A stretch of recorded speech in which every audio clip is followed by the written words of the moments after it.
The first thing that we wanted to do is just give you a real quick overview of what we do. So we have undergraduate, Baccalaureate of Science in Nursing, and graduate Masters of Science in Nursing programs. And I'm just going to go over here and do this if it's okay. Nope, can't do that. Okay, I'll stay right here and I'll just say that we have, the thing that you should notice on this is that in the baccalaureate program and in the master's program, we have a couple of different tracks. And if you'll notice the online column over there that's checked, the post-licensure program, the family nurse practitioner, and our postmaster's clinical educator certificate programs are 90% online. And there's a reason for that. Everyone in that category is already a registered nurse. So the first category in pre-licensure are students that are coming to us that are working on their bachelor simultaneously with working on their curriculum to for licensure as a registered nurse. So the challenge that we have is that we want to be able to create access for students in our service areas, and at the end of the presentation we'll show you kind of what this means in terms of our service area. But so we have a lot of our programs what we would call completely online. The purpose is not for us to branch out nationwide. The purpose is for us to serve our communities, which are geographically vast. The second thing I wanted to point out is that all of these involve clinical practice. And so when we talk about nursing online, yes, you cannot teach a nurse to be a nurse in a completely online program. There has to be some, interface with patients and each other. So just so that you recognize that what we do online really supports and enhances what we are able to do when we actually come together face to face. So Mary Ellen's going to now kind of go into a little bit more detail on each of these areas for you. Let's start with our journey. Yes. All right. As you can see by our little arrow here, we have come a long way in our programs as far as where we started and where we are today. In 1997, you can see down there at the bottom, when we decided to try having a distance program, which involved having graduate students at various distance sites where they could participate in classes without having to drive the long distance to come to Sonoma State.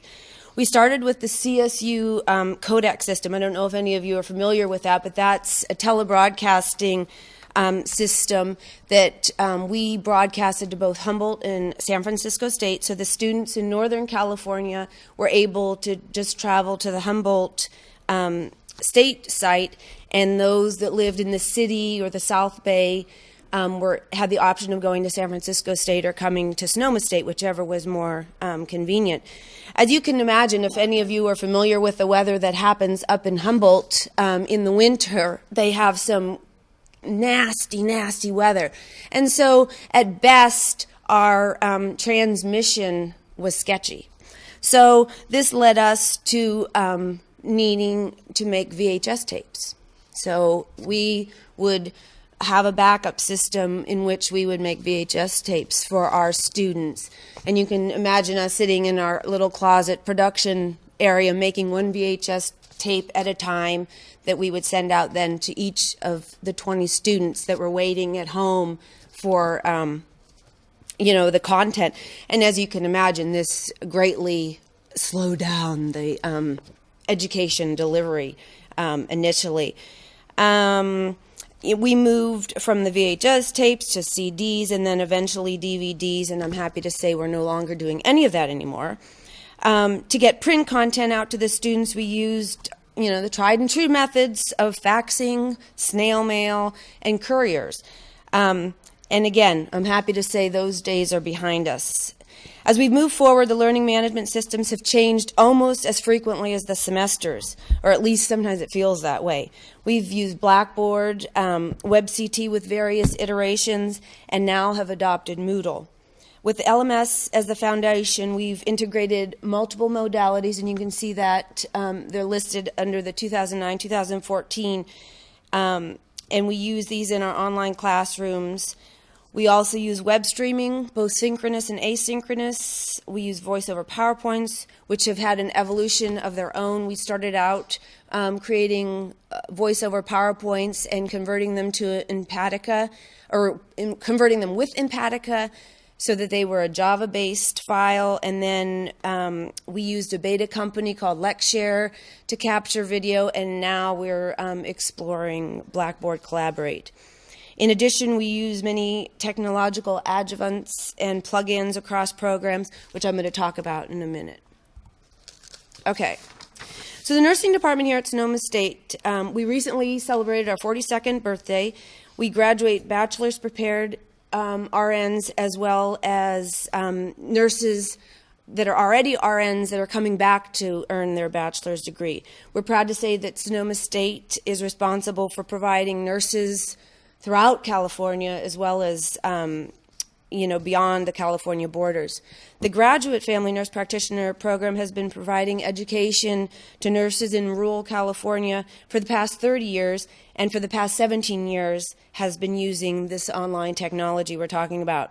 Without the support of grant money, the FNP program would not have had the ability to be on the cutting edge of online education when we started in 1997. And I know looking back, it didn't look like we were on the cutting edge, but back then that was high tech to be web streaming and so forth. The FNP program has brought in over $5 million in federal DHHS grants, state funding through the OSHPOD. Both the postmasters as well as the post-licensure program provide funding through self-support. The post-licensure program also has received funding from the CSU Extended University Grant, the California Community College Chancellor's Grant in collaboration with Napa Valley College, and then also funding through the Kaiser Permanente Community Benefits. So why do we provide online nursing education here at Sonoma State? Well, there are lots of reasons. The obvious reason is online education is where education is headed. Most students needing access to classes. I mean, there's more and more students that need access to classes, and it seems as though there are fewer seats in the classroom. So with online education, we're able to provide more seats for students. But for the nursing department, this isn't really the primary reason we opted for an online graduate program. This conceptual model that we have here illustrates our mission in the graduate FNP program, which is to provide care to the underserved populations in rural and frontier areas of Northern California. By providing an online FNP program, we're able to keep our adult learners in their communities.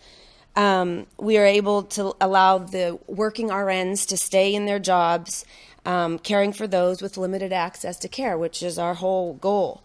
Because we have students who live as far north as the Oregon border, east to the Central Valley, and south to San Luis Obispo, we have many clinical sites in which we're able to serve our target population and deliver excellent health care. Students don't waste countless hours commuting to campus. They're able to spend their valuable time studying from home. The crucial components that we've found necessary for our success are listed here on the left-hand side of the slide. We already mentioned the importance of funding. Without money, this wouldn't be possible. It's also imperative that students in our program understand the computer and media requirements prior to the start of the program. We've struggled over the years, as you can imagine, with students who have varying technological backgrounds. Some don't know how to turn a computer on, and that was what we faced a lot initially, to students that are able to write apps for smartphones. So we have a wide range, and trying to cater to all of those needs was very challenging. Technical support from the university obviously is imperative. Our techie faculty, as you might understand, have limits, and we rely on IT to help us troubleshoot problems. Faculty support is very important as well, especially for those faculty who are reluctant to teach online. Having support greatly lessens the frustration levels. And we're also fortunate to have a faculty who sees the value of providing our graduate program online, and they have a willingness to learn the technology to support this. We hope when the students apply to the graduate nursing program, they understand what an online program is. Some seem to be surprised at the onset, but eventually develop the skills necessary for success. So in the pre-licensure program, this kind of delineates kind of what we're doing right now. So the pre-licensure BSN program is primarily face-to-face, as Liz mentioned, meeting on campus and then in their clinical settings for classes, using technology primary just to enhance the program. They use a program called ATI, which is a web-based tutorial program, and this measures competencies throughout the program as well as students' readiness to take their RN licensing exam through the National Council of State Boards of Nursing. The pre-licensure program also uses simulation labs where the students go into the simulation lab and have standardized pediatric, obstetric, and critical care patients in which they're able to practice key skills in a controlled environment, which assures that all students have the same patient care experiences for important content. For the post-licensure BSN program, again, similar to the FNP program, this one is primarily online. They are brought in to campus for key content areas in a face-to-face modality. There's focused use of the learning management system, including the discussion and posting functions to support the online group discussions. It's used for assignment submission, quizzes, grading, and feedback, as well as grade posting online. And then finally, it's used as a collaborative tool where students are able to work on projects based on population-focused community health and professional practice expectations. So for the family nurse practitioner program, again, we're primarily online. We have the students come in maybe 2 to 3 times a semester for intensives where we either test in a simulated situation or bring them in for content that's just best done in a face-to-face manner. Otherwise, they remain in their home communities to do their clinical rotations, and content is provided to them to access at their convenience at home. I say, what program can you enroll in and be able to come to class in your pajamas? And, it doesn't get any better than that. WebStream is used to capture the live lectures by experts in the content area, and these are available to the students. We have the live lectures actually come to campus, so students that are close to Sonoma State are able to come and sit in a classroom and actually participate in the lectures. Those that live further away that want to participate at the time of the lecture can do it synchronously on their computer, and they are able to email questions so that we can ask the lecturer while they're there. And then there's other students that might have clinical that day or what have you, and are able to then watch it asynchronously in an archived type file. So we try to meet everyone's needs. We also have voiceover PowerPoints that we create using expert content experts as well. There are lots of things online, as I know you all know. The CDC has a lot of great modules, teaching modules on global health and community health that we utilize.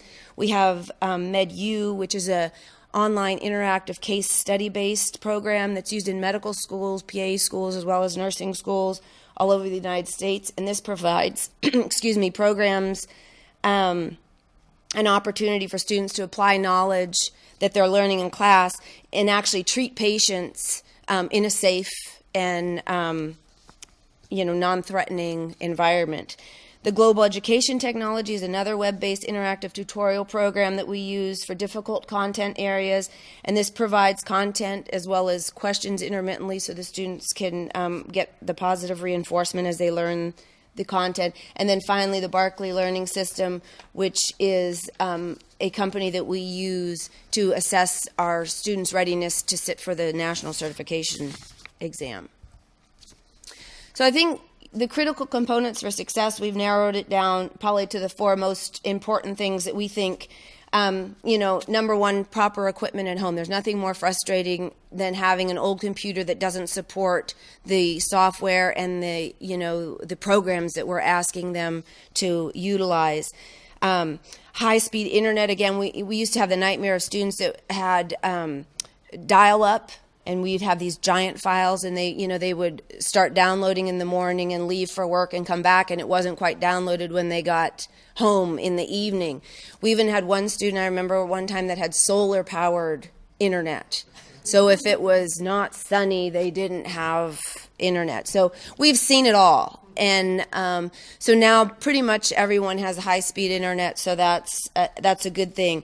An up-to-date computer, and I say is a must. Either you have to be married to a techie person or have a really good friend that's a techie person. Otherwise, you're liable to sprout gray hairs. The other thing we, strongly believe in is, proper support on the campus. I mean, if you don't have an IT that is familiar with your program and able to support your students and faculty, it's just not going to work. The frustration level is going to go through the roof. That includes the learning management system trainings for both faculty and students, utilizing our educational design and curricular innovative experts. When we're admitting people, we need to make sure they understand that this is an online program and find self-directed students that are motivated. Because again, in an online program where you're not coming to class all the time, I keep hitting the mic, it's easy to fall behind. So again, it's important to find those types of students and fluff their feathers so that they are self-directed and move through. And then fostering online relationships. As you all know, it can be very lonely in online courses. You can feel like you're the only one there, and if you're not encouraging those conversations and group discussions and so forth, it can be a very isolated process. So I'm going to turn it back over to Liz. And I see we're a little bit over time, but we're okay. So we decided to kind of put this in a little pictorial for you about how we view that what we do is more than an online syllabus access and links to resources. And so at the bottom of all this is the learning management system. And then we look at that as the learning management system enhanced theory and clinical, so that we have ways to do that. For instance, obviously the theory part of the lecture part may be obvious to you, but in clinical, we also have tools that are used by the students to communicate with their faculty, particularly when they're being precepted, which is an individual preceptorship, so that faculty are not at the clinical sites but can communicate with the students. We also then are able to bring in real-life clinical case study scenarios so that students can learn in real-life situations. The web-streamed lectures and voiceover PowerPoints help us, do a little bit more than the talking heads, but, we're hoping to be able to be more interactive using some of the technology that's available. And then really to understand that our online focus is on Socratic method. It's not on separating the faculty from the students. It's on facilitated discussion and group collaboration that is facilitated by the faculty and engaging for the students. So we gave you a little hint of why we do this, and we're going to show you truthfully why we do this. For the post-licensure program, now these are the RNs who have done their education, completed their education at the associate degree level and have become licensed as RNs and are coming back to finish the baccalaureate portion of the degree. Our service area for Sonoma State is 8,000 square miles. That means that we have nurses. In the larger map, you'll see that we have the portion of California that is us, and then we've blown that up a little bit to the counties that are us. That group of counties is 8,000 square miles. So we have RNs from all over that area. And if you can imagine driving to and from campus once a week or twice a week, the burden that would be to simply sit before us and listen to lecture. So we really take away from that by doing the online access. You've got something up there. Oh, I'm sorry. Where did that go? For the FNP program, it's very interesting. The Family Nurse Practitioner program is Advanced Practice Nurse. So these are nurses that have a baccalaureate degree already. We have 100, and let me go backwards just a second. In the post-licensure program, we currently have 118 students in the program, and we're graduating about 60 baccalaureate prepared nurses a year out of this program, plus our 24 out of the pre-licensure. For a small university, that's a pretty high number. Even higher and more impressive in my estimation, as having been chair for 15 years of this illustrious department, we have 124 students matriculated in the Master's of Science Nursing Family Nurse Practitioner program. And they are all over the place. And primarily, there's a huge percentage that when they're graduating, we have an average of about 40 graduating a year, they are going to medically underserved areas of California to work. So they are taking on challenges where there are no other healthcare professionals providing care. And we're able to complete that. So this distribution just shows sort of concentrations of where people are, where our students are and our graduates are. And you'll see they go quite far away, all the way to San Diego sometimes. The yellow area just points out approximately where Sonoma State is, just in case you didn't know that. Finally, really we do this because it's for working nurses and student nurses. Time not spent driving or sitting in traffic is time that's better used for learning, for clinical practice, for engagement and discussions, for patient care jobs, and, by the way, to sleep, to be with your family, and to have a life instead of sitting on the freeway. The face-to-face time needs to engage people. It's needed. You need to use it to apply knowledge in the clinical setting, build clinical practice competency, focus on student outcomes, and enhance critical thinking.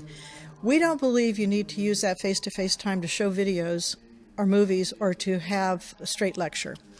So the access to undergraduate and graduate nursing education for us is facilitated by the technology of today for the nurses of tomorrow. And we did it.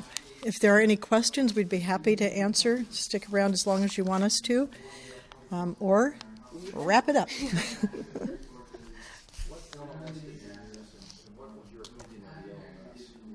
For the purposes that you use the LMS for, how do you feel about it as a tool? The tool is, I'll say something and then I'll let Mary Ellen, because she actually does a lot of teaching online. In my view, it's a tool and it has been helpful, but it has also been extraordinarily challenging because of its shortcomings in what we're trying to do.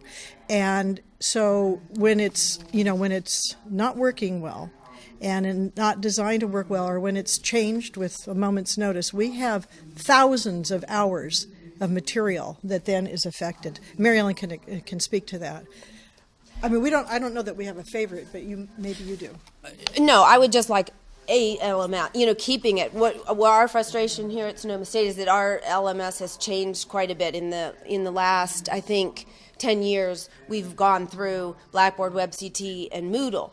And as you know, being in the technology field, I wish it would just stay, but it's not a stagnant thing. It's a dynamic thing, and it's changing, constantly. And that's where it's hard for us to keep up, because each new iteration, some of our old stuff doesn't work with the new version, and then trying to convert it and not knowing what's going to work and what's not going to work until it doesn't work. And then you have your students telling you, I saw the 1 minute hook. Oh, by the way, we are nurses. That is what we do. We're not computer We're not people. computer people. We've learned. Mary Ellen is an advanced practice, board-certified family nurse practitioner. I don't do laid-on-hands practice, but I think of myself as a nurse. I'm a registered nurse. But this is an add-on for us. Everything that we have to do here is an add-on for us, and to keep up with our content in our discipline and to try and do this has been a real challenge. So it would be nice if, I'm not sure if you've had experience with the LMS in trying to do discussions or, for instance, we're working on this collaborative model in our LMS right now. Well, we could equally just go do Google Chat, or something else. We don't have to stay within that system, but we keep trying to utilize the system that we have before us as best as we can. But the best thing is obviously if you can have some face-to-face interaction, live interaction. But you also know that nurses work 24/7, right? So people are working when we might be having class. So this allows us to have that kind of time access also for students by not having to be synchronous all the time. Thank you all. Thank you. Now, let me see if I can get